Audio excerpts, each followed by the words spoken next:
Hello, a very good morning, students of ninth standard. In your UT seconds, atoms and molecules is coming. So, I am giving a little bit review to you for the revision. So, one thing is here, matter is also called here Padarth in Hindi, and it was given by the Maharishi Kannad. This you all know, as before I have given the video also. So, Kannad was one of the first person to propose the matter or padarth is made up of very small particles called Parmanu. Now, the main word came here Parmanu. Parmanu means the atoms. In Hindi, we are saying as Parmanu. Who has given this word Parmanu? John Dalton has given this word. Now, the word atom means indivisible, something which cannot be divided further. Now in this one, first of all, we are talking about the matter. What is the matter here? Anything which occupies space and having a mass, that is called as matter. For an example, we are the human being. When we are sitting or when we are standing somewhere else, so we are having a weight also, and we are there to take a space as well as we are using here a weight. Both the things we have. So matter is said to be these things. Fine. Matter.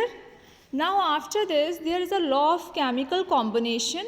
3 laws are there, but in our class we are studying the 2 laws. One is law of conservation of mass, second is law of constant proportion. So let's see in the law of conservation of mass, which is very important. Anthony Lavoisier has given this, or what he said in this one, he has given in 1774, and he has given that matter is neither be created nor be destroyed. Matter is neither be created nor be destroyed in a chemical reaction. So overall, what is a definition of it? The law of conservation of mass means that in a chemical reaction, the total mass of product is equals to the total mass of the reactant. So here we have taken here is a product. This is the reactant here, and this is the product here. So we have taken a calcium carbonate, is 100 gram. We are giving a heating process to it, and it forms calcium oxide and carbon dioxide, which is 56 and 44 gram. So 56 and 44 grams, when we do the sum of it, it come here as 100 grams. So both reactant and the product are equal. So this is tell about the law of conservation of mass, which was given by the Anthony Lavoisier.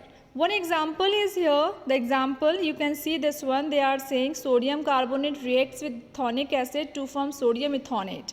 So sodium carbonate, ethonic acid, sodium ethonate formed, CO2 formed and water formed.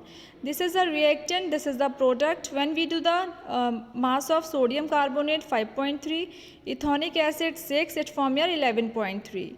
Now in this one, second product we are using sodium ethonate 8.2.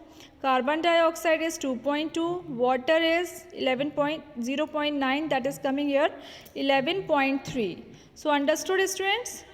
Understood, students? So this one thing you have to complete it in your copy, and this is the revision of it.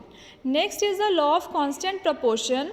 This law of constant proportion was given by the Proust in 1779. So what they have said in this one, a chemical compound always consists of the same elements combined together in the same proportion. So here what we have to need an example of water. So in a water, H2O is here, hydrogen and oxygen. So H2O, you can see here, there is a hydrogen 1 atomic number, oxygen 8 atomic number, means always any changes, any sum, anything is there. This 1 and 8 is remains same in all the time. So exact what is the proper way, that is 1:8 is there, cannot be changed. So this was given by the Proust. The name here written here, George Proust has given this law of constant proportion. Okay, beta. After this, one more example here, that is ammonia we are using. Okay, in this one what will happen, it forms as 14:3. Nitrogen and hydrogen is coming, that is ammonia, NH3. Fine. In a NH3, N is nitrogen, nitrogen means 14 will come, the sum of it, that is a mass of it, and hydrogen is 1, but 1 into 3 we will do, so 3 it will come, so it is 14:3, it never be changed. This said to be the law of constant proportion. Law of constant proportion, which was given by the Prost. This was a sample problem. You can do it. After this sample problem, next thing is here about the valencies also. So these all things we will do the next time. Thank you students and have a nice day.